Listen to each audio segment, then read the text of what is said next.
Hi, in this video I want to talk about the rebrand of the Parsons School of Design. So they wanted to give it kind of a new school, new look. But if you've ever seen the building that Parsons is in, and you know, it's all about the havoc and all about the texture, and there's a lot going on there.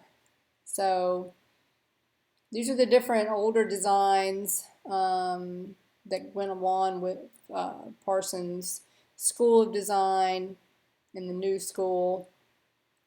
And you've got different typefaces, sans serif, serif, different looks. They wanted something cohesive to carry across every part of their school identity.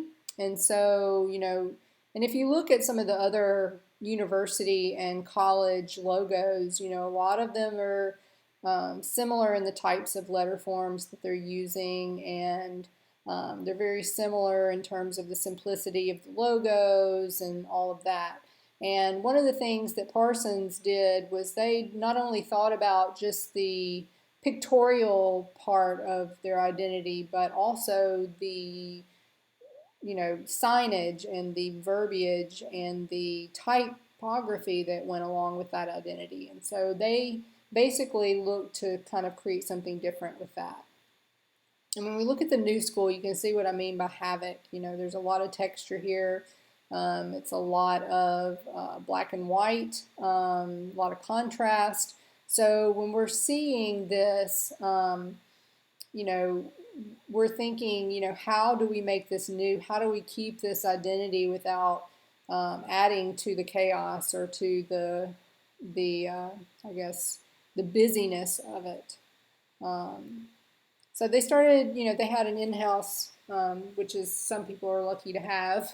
They, reached in-house to start designing typography and designing letter forms to go with this identity. And a lot of them that they used still wasn't quite right. They tested some of this type out, kind of this bold sans serif here, but this wasn't working. It was too ordinary, not enough really personality to it. So they put it on the diagonal, still wasn't working, not really getting anywhere with it. They kind of stacked the words to see how that would work. Still boring. Still boring. Then they tried to play around with the width of the letters, having some wider, having some narrower, and then they started adding color, and things started to kind of look a little better. We started getting a little bit more personality and a little bit more catchiness to the brand and the different schools. And the use of the horizontal line was working.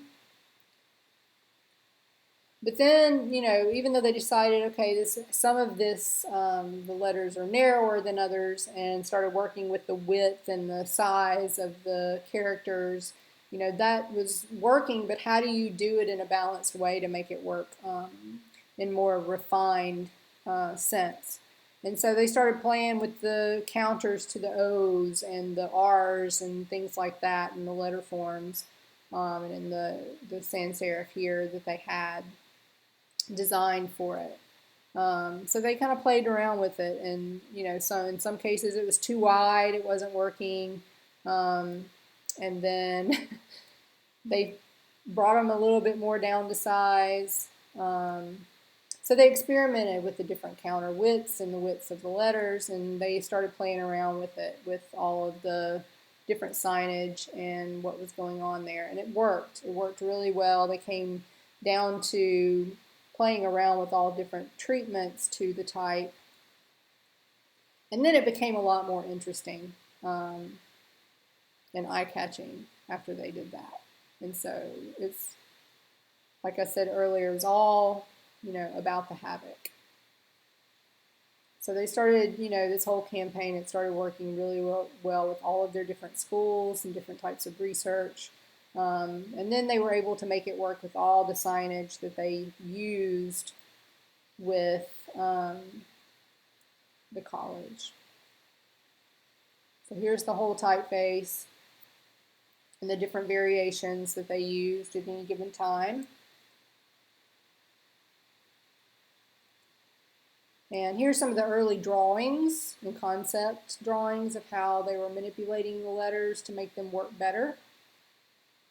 So remember, everything starts on paper first, even in the professional world. And they changed the W. If you notice, they changed, instead of having the point come down, they made it a little bit more square. So they adjusted it even more, had a skinnier version to the letters.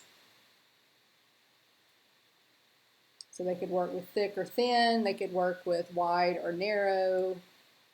And so that carried on to all of their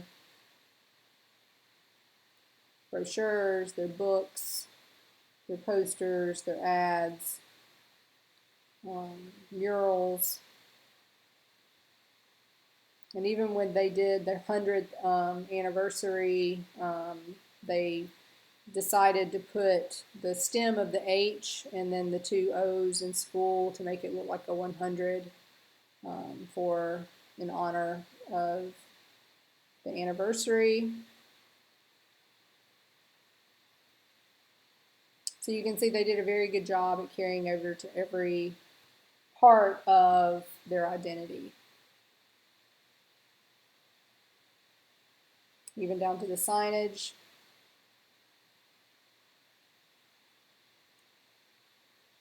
Murals. It's all about the typography. Typography can create a brand. It's not just visuals or, anything pictorial. You're always going to have identity through the type.